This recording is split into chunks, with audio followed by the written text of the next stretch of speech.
The dragon is wary. A jab or a kick could injure it fatally.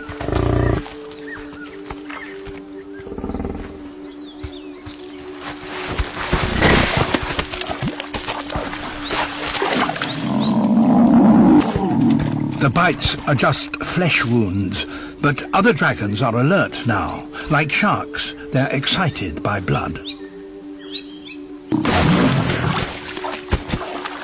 The buffalo leaves with just a limp. The dragons appear to have failed. Yet they show a peculiar interest in the buffalo and follow it wherever it goes. As the days pass, the buffalo's wounds don't heal. It starts to weaken.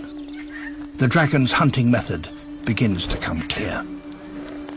The dragons, however, can afford to wait for a meal of this size. They simply stick close to their victim and conserve their energy. 3 weeks later, and the buffalo is very weak.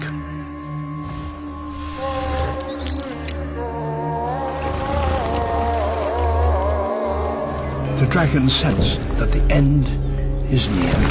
They must remain wary. The buffalo could still lash out. Gradually, they close in to try and finish it off.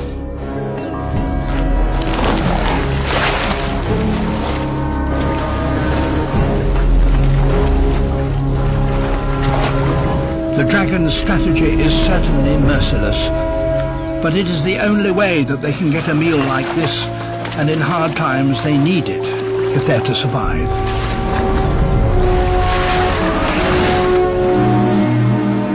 The buffalo died in the night.